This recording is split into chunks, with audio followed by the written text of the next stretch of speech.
Se cumplen en breve 20 años del final de la expedición que realizaron la productora Itesa y Sabino Arana Fundación para localizar los restos del Lobo Navarra hundido por el acorazado faccioso Canarias, tal día como hoy, 5 de marzo, hace 84 años. Se localizaron distintos pecios, incluso el de una patrulla alemana que al principio esperanzó a todo el equipo, ilusión que poco a poco se fue difuminando tras el estudio de las imágenes que se recibían en superficie y asesorados por Juan Pardo Sangil, experto en la Marina Auxiliar de Euskadi. Finalmente, el Lobo Navarra y sus tripulantes prefirieron continuar descansando donde y como ellos eligieron.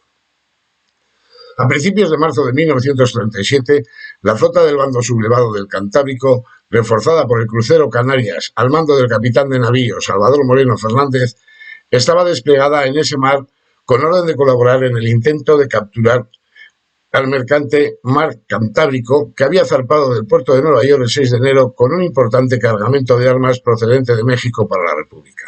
En Canarias debía situarse a la altura de Bilbao, mar adentro, fuera de la vista de la costa y acercarse a ella solamente de noche. Mientras, los servicios de información franquistas comunicaron también al Ferrol la próxima salida de Bayona del mercante Galdames, que iba a ser escoltado hasta Bilbao por el José Luis Díez de la Armada Republicana y por los bows de la Marina de Guerra Auxiliar de Euskadi, Guipúzcoa, Navarra, Vizcaya y Donostia. El Canarias recibió el 4 de marzo la orden de destruir el convoy y capturar el mercante Galdames, que al mando del capitán mercante Hilario Urriz, tras 2 meses en Bayona, esperaba una oportunidad para salir. El barco había recogido 173 pasajeros, entre ellos Manuel Carrasco, representante de la Generalitat ante el gobierno vasco.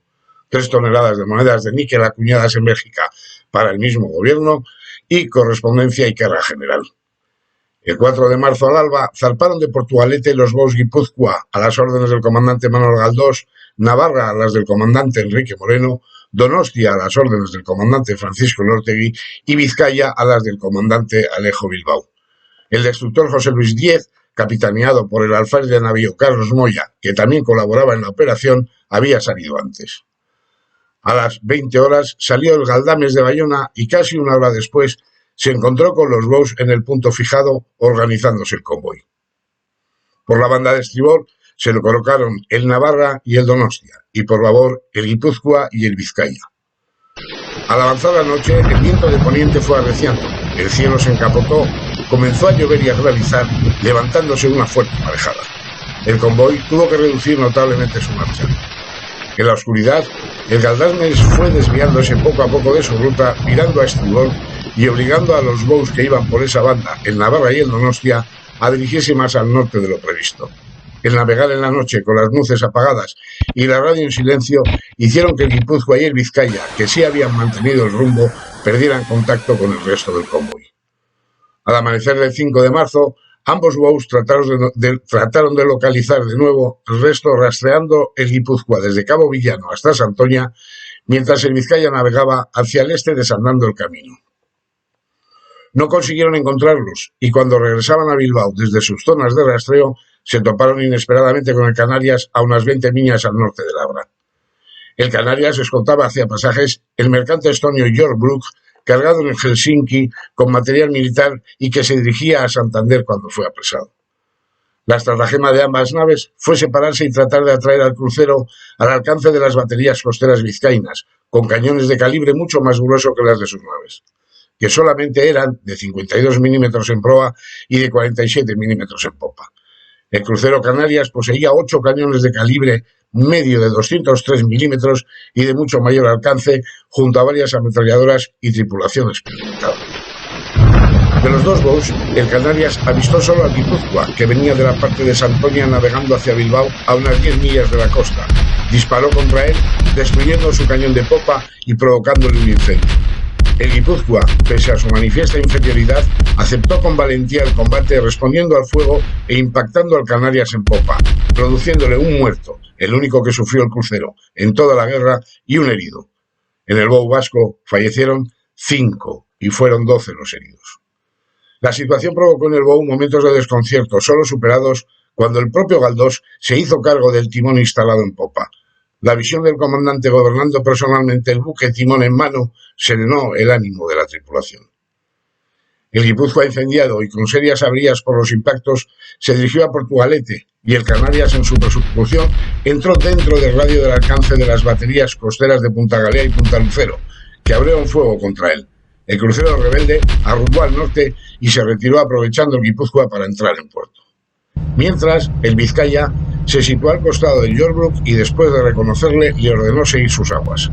A las 3 horas entraba con él en Bermeo, donde se pudo descubrir el cargamento de armas que traía para la República.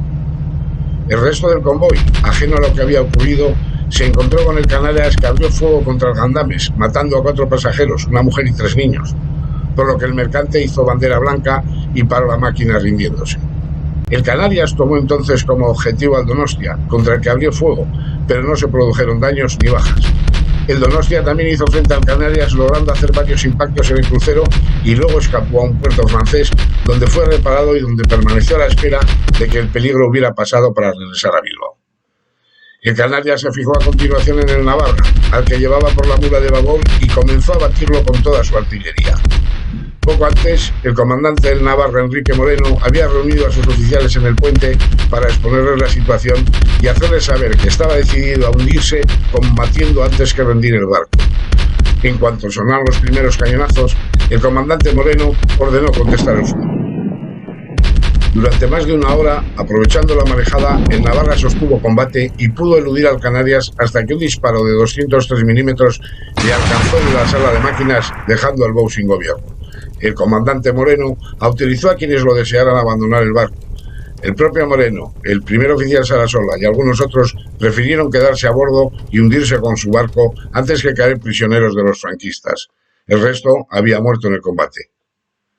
El combate de Cabo Machichaco sirvió para crear en el subconsciente colectivo vasco de la época la impronta de una gesta heroica que reflejaba claramente la decisión de los vascos de luchar hasta la muerte por su libertad. La prensa no ocultó detalles del suceso, lo que sirvió para convertir el combate de los bows contra el Canarias en una gesta épica.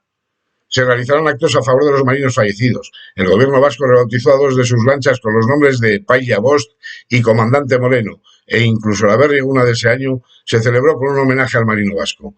La derrota militar se convirtió a ojos de la población en una victoria moral. El destructor José Luis Díez no participó en la batalla porque su comandante, el alférez de navío Moya, alegó una avería y se dirigió al puerto francés de Burdeos. Allí, el 7 de marzo, después de sabotear las turbinas del barco, Moya desertó junto con otros oficiales, confirmando las sospechas de las autoridades vascas, que dudaron de la veracidad de la avería. En Bilbao, el José Luis Díez ya era conocido como Pepe el del Puerto por las pocas veces que se hacía la mar. El presidente del gobierno vasco, Aguirre, envió un telegrama al gobierno de Valencia, que era entonces la capital de la República, en el que condenaba la vergonzosa huida del comandante y de algunos oficiales del José Luis Díaz. Por último, los 20 supervivientes del Navarra fueron juzgados por un tribunal militar, unos meses después, y condenados a muerte por auxilio a la rebelión. Los jueces franquistas, en un ejercicio macabro cinismo, consideraban rebeldes a los defensores del gobierno legalmente constituido. Bajo acusaciones como esta, muchos republicanos acabaron perdiendo la vida ante los pelotones de fusilamiento. Pero en este caso ocurrió algo extraordinario. El comandante y el director de tiro del Canarias, capitán de navío Salvador Modeno y capitán de corbeta Manuel Calderón, en reconocimiento al valor demostrado en el combate por los marinos del Navarra, intercedieron personal y reiteradamente ante Franco hasta conseguir que se les indultara y se les pusiera en libertad el 30 de noviembre de 1938. A partir de esa fecha, Manuel Calderón se convertiría en una especie de protector de los marinos vascos y evitaría que se les hostigara o discriminara por su condición de rojos separatistas en los difíciles años de la posguerra. En agradecimiento a esta y otras intervenciones en su favor, algunos marinos vascos regalaron a Moreno una medalla dedicada de la Virgen de Begoña, y Calderón llegaría incluso a apadrinar a alguno de los hijos de los supervivientes del Navarra. En memoria de los caídos este día, el gobierno vasco, aún en el exilio, instituiría en 1978 el Itzaz Gudari Euna, que se celebró por primera vez el 5 de marzo de ese año. Desde entonces, coincidiendo con la fecha de los sucesos, se viene celebrando puntualmente. En la intrincada carretera que enlaza Baquio y Bermeo, el 5 de marzo de 2007 se produjo el descubrimiento de la escultura Machichaco Goguda. El descubrimiento de la obra descansa en un mirador desde el que pueden percibirse unas vistas impresionantes. Su disposición señala el lugar de la batalla naval acaecida durante la Guerra Civil en marzo del 37. Está elaborada en acero corte y se ha dispuesto 70 años después de los hechos con la finalidad de perdurar la memoria de los marineros fallecidos. El artista se ha inspirado en la crudeza del desigual combate.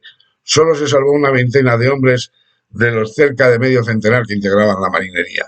En su memoria se realiza una tradicional ofrenda que se celebra cada año desde 1978, el mismo día de la fecha. Esta escultura sustituye al monolito de hormigón que fue inaugurado en 1977 e hizo el mismo autor bermeano, en el que rezaba el siguiente texto en honor a aquellos lugares que decidieron dar su vida por Euskadi ante la firme mirada del cabo Machichaco. Prefirieron por la rudeza de su corazón morir antes que rendirse.